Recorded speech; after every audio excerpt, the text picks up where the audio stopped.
She's a 3-hour mom. And today we're going to talk about that. Not about her per se, but the responses that Emma Grede has gotten when she said the line that she's a max 3-hour mom. I do follow her. She does appear quite a bit on my feed, at least on like the entrepreneurial side of things that I'm curious about, I'm interested in. For those who don't know her, she's basically a really successful entrepreneur. She has multiple businesses in the millions. I think she has 4 kids. She recently wrote a book. Can't remember the title of the book. But the main publicity surrounding the launch of her book has been how she calls herself a max 3-hour mom. So what that means is she spends a maximum of 3 hours with her kids every single day, including weekends, if I'm not mistaken. She claims that, weekends is not just all about the kids because she needs to run errands and do life stuff as well.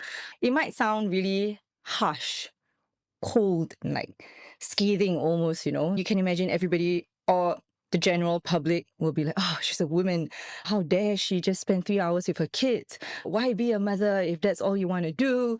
What's the point of raising children? Like, that tangent. What I appreciate her doing is the fact that she's owning that is simply the type of mom that she is, one. And two, she's also acknowledging that that's what it means in order for her to be as successful a businesswoman as she is. So it's a matter of trade-offs, right? I recently posted talking about trade-offs.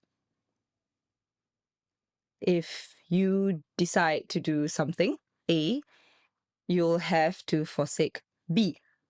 And this is in line with what Emma Grede is saying. She's saying because she runs this really successful businesses. She's up every day, she's out the door, first thing in the morning, she's back in time for bedtime. Her schedule is so busy. It means that she will have to be a 3-hour mom, or rather, she positions it as basically the 3 hours that she spends with her kids are high impact. She does bedtime with her kids because that's what she likes. But is she going to spend 3 hours with her kids playing dolls or something? The answer would be no. And I think this is something that we need to realize as well. Oftentimes we look at the success or we look at people's lives and obviously we see their highlight reels based off social media, right?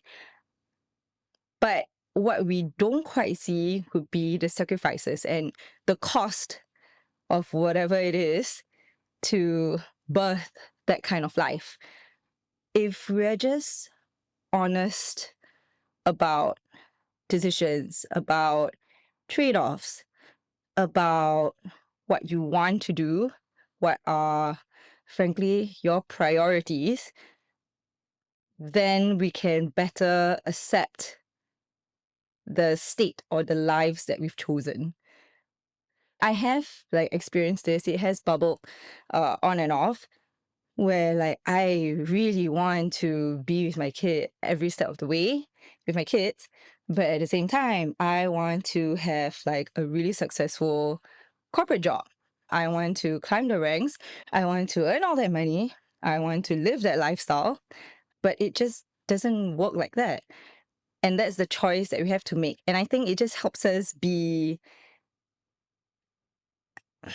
not just be more at peace with our decisions, but just gain clarity in terms of what our decisions mean, what are the implications of our decisions, and to also, it's almost give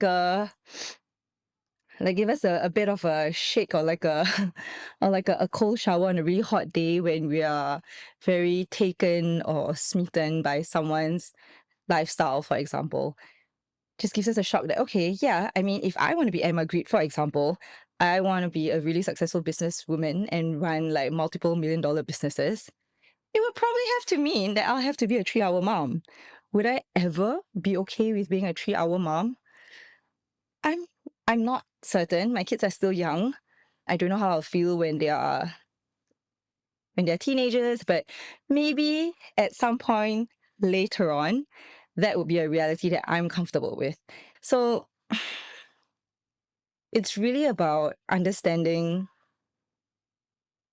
your choices and being really aware. Like, there is perhaps some merit in going in kind of blind to experiences so you don't overthink it.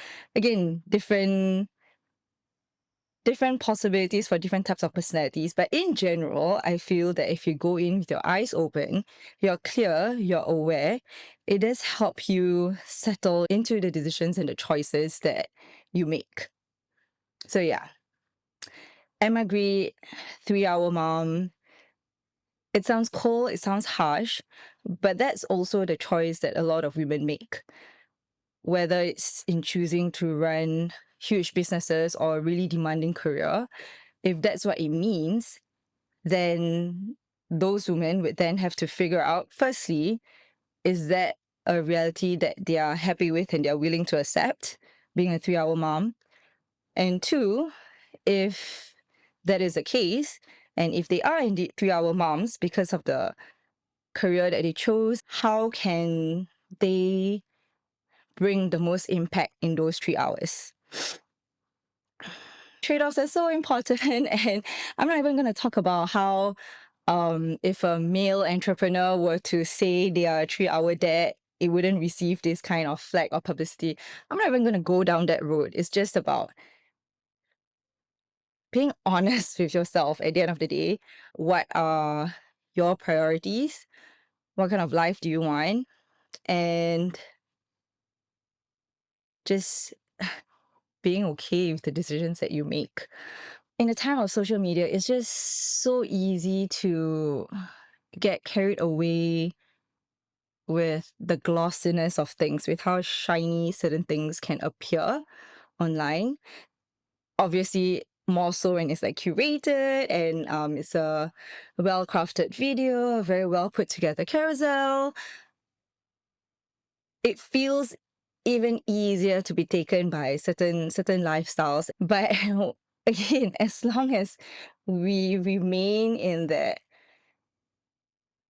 wow, must be great to have that kind of a life, and we don't ground it back to what that could possibly mean to have that kind of a life, then we are also not being honest about the reality of such a life. Do I want to be a 3 hour mom right now with 2 young kids? No, absolutely not. So does it then make sense that I want to be Emma Grede at this point in time if I'm not willing to be a 3 hour mom? Absolutely not. So it makes it so clear to me, like, wow, she looks amazing and polished and classy and da da da da da da da. But as long as I'm not willing to put in that sacrifice, then that's not the life I want. And that just simplifies things. Instead of thinking of just grass is greener. Yes, grass is greener, but also what does it take to have the grass be that green on that side? Is what I'm trying to say. Yeah. And I think a lot of it's quite appropriate, I guess. I have a print, the doa asking for Qana'ah, which is for contentment, framed this side of the library right here. It's about being content with whatever decision that you make, but also being really realistic and self-aware about what that decision means. Obviously to you, to your family at that point in time, you would hope that you're making the best decision for your kids, for your lives, for your lifestyle. And that is enough. And beyond that, we can only hope to find further peace in these decisions that we make. But it's not set in stone either. If down the road, staying where you are creates an unhealthy environment for yourself, for your headspace, for your family, then obviously some things need to change. So the crux of this is really to say that you have to truly examine your current standing in life, your current choices, and also understand what you are currently sacrificing. And in the event you are taken by whatever lifestyle or whatever person that you see on social media or you know personally, if you're taken by whatever it is, just being equally brutally honest about what it would probably mean to lead that kind of life. Yeah. It's not to shit on like 3-hour moms, no. If you're a 3-hour mom, okay. But don't lie to yourself that you're not a 3-hour mom. You know what I mean? Just be really honest so that you can make the most and make the best out of being your 3-hour mom situation. Yeah. That's kind of it. What do you guys think? Yeah. Okay, that's about it.